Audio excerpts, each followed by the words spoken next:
UDF അധികാരത്തിലെത്തിയാൽ ലഹരിക്കെതിരെ പഴുതടച്ച നിയമം കൊണ്ടുവരുമെന്ന് രമേശ് ചെന്നിത്തല.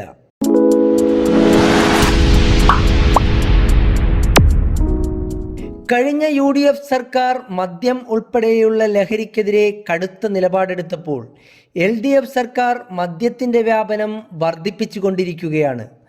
സമൂഹത്തിന് ദോഷകരമാകുന്ന ഈ നീക്കം ദൗർഭാഗ്യകരമാണ്. UDF അധികാരത്തിലെത്തിയാൽ സമ്പൂർണ്ണ ലഹരി വിമുക്ത കേരളത്തിനായി പഴുതടച്ച നിയമം കൊണ്ടുവരുമെന്ന് മുൻ പ്രതിപക്ഷ നേതാവ് രമേശ് ചെന്നിത്തല MLA പറഞ്ഞു. മയക്കുമരുന്നിനെതിരായിട്ടുള്ള വലിയ ഒരു പോരാട്ടമാണ് അന്ന് പോലീസും എക്സൈസും ചേർന്ന് നടപ്പാക്കിയത്. പല DJ പാർട്ടികളിലും പഞ്ചനക്ഷത്ര ഹോട്ടലുകൾ നടക്കുന്ന ഡിന്നർ പാർട്ടികളിലുമെല്ലാം ഇത് ഉപയോഗിച്ചപ്പോൾ അതിനെ കർശനമായി നിരോധിക്കാനും തടയാനും അറസ്റ്റ് ഉൾപ്പെടെയുള്ള നടപടികൾ അന്ന് നമ്മൾ സ്വീകരിച്ചു. ദൗർഭാഗ്യവശാൽ ഇന്നത്തെ ഗവൺമെന്റ് ലഹരി എങ്ങനെ കൂട്ടാമെന്നുള്ളതിനെ പറ്റിയാണ് ആലോചിക്കുന്നത്. മദ്യത്തിന്റെ വ്യാപനം വർദ്ധിപ്പിക്കുന്നു.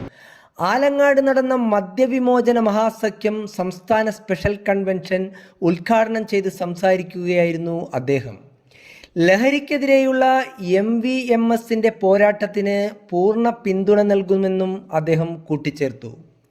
യോഗത്തിൽ MVMS പ്രസിഡന്റ് EA ജോസഫ് അധ്യക്ഷത വഹിച്ചു. അൻവർ സാദത്ത് MLA മുഖ്യപ്രഭാഷണം നടത്തി. ആലങ്ങാട് സെന്റ് മേരീസ് പള്ളി വികാരി ഫാദർ പോൾ ചുള്ളി അനുഗ്രഹ പ്രഭാഷണം നടത്തി.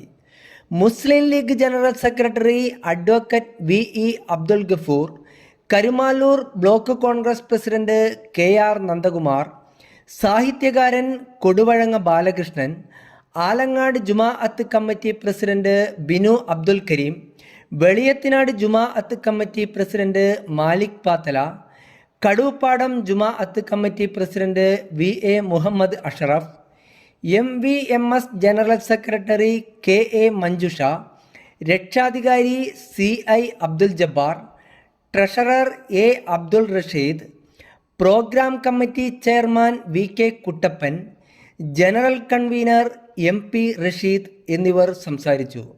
സ്മാർട്ട് മീഡിയ നാട്ടിന് ശേഷം ആലങ്ങാട്.